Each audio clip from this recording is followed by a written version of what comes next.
White Sox announced long-term ownership agreement. Whoa. Jerry Reinsdorf on the way out. He is getting up there in age. Jerry Reinsdorf and Justin Ishbia have reached a long-term agreement that establishes a framework for Ishbia to obtain future controlling interest in the White Sox after the 2034 season. Quote, having the incredible opportunity to own the Chicago White Sox and be part of Major League Baseball for nearly 50 years has been a life-changing experience.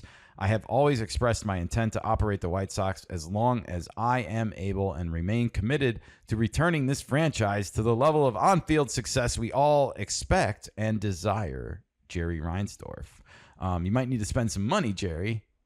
You might need to spend some money again, I say, Jerry. Jerry Reinsdorf and Justin Ishbia have finalized the long-term investment deal that sets the groundwork for Ishbia to eventually acquire a controlling interest in the White Sox. No transition will occur before 2029. So there's this 2029 to 2034 window for this, Nika. Justin Ishbia in line to take over White Sox from Jerry Reinsdorf, and Chicago billionaire private equity investor Justin Ishbia is in line to be the next owner of the Chicago White Sox, according to a news release issued by the team Thursday. Ishbia, 47, and current owner Jerry Reinsdorf, 89, have entered into a long-term agreement that could lead to Ishbia taking over the team as soon as 2029 or as late as 2034. In the interim, he'll make capital infusions into the White Sox in 2025 and 2026 as a limited partner, paying down debt while helping, quote, support ongoing team operations, according to the release. Just to interject here a little bit, Nika, do you think that he's going to be putting some money on the field itself with player acquisitions or helping with free agent signings? I don't know. Yeah. No, I don't think so. From 2029 to 2033, Reinsdorf will have the option to sell controlling interest to Ishbia, the agreement states. If a deal isn't completed by then, Ishbia then will have the option to take over after the 2034 season. Until that point, Reinsdorf will continue to own and run the team. The statement said, quote, there is no assurance that any such future transaction will occur, and in no event will such a transaction take place before 2029. In addition to Justin Ishbia, his brother Matt, who owns the NBA's Phoenix Suns, and father Jeff will also be significant investors. I guess they're spreading their portfolio into other sports, Nika. It's a family business affair. It's a family affair, and, That's okay. That's good. Hey, keeping it with the round balls at least. No football yet. Ishbia made his fortune in part as a founder of Chicago-based Shore Capital Partners. He's already a minority investor of the organization, but the agreement now sets him up to own controlling interest as the team heads into the next decade.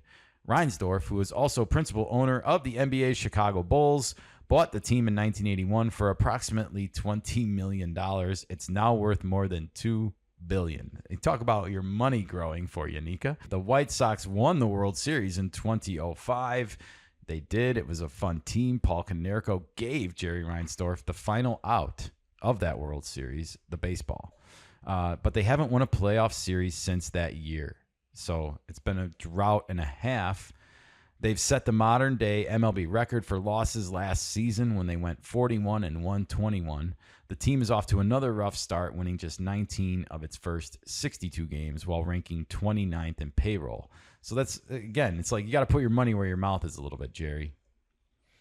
The White Sox are also exploring avenues to build a new ballpark. It is unclear if or how the agreement between Reinsdorf and Ishbia will impact that search.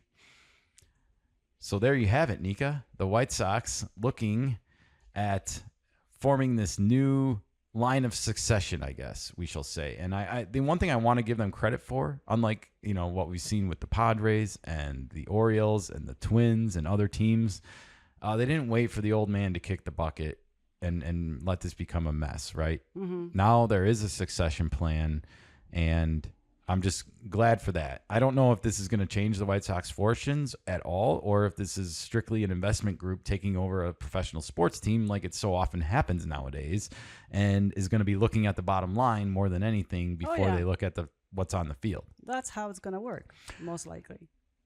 Perhaps. I mean, I do think that they will have will a have to culture invest. change at some point, and they will have to put some money on the field. They will have to, but is it going to change dramatically what it is from what it is now to something new in the future? We don't know, but it's those things take time to do it.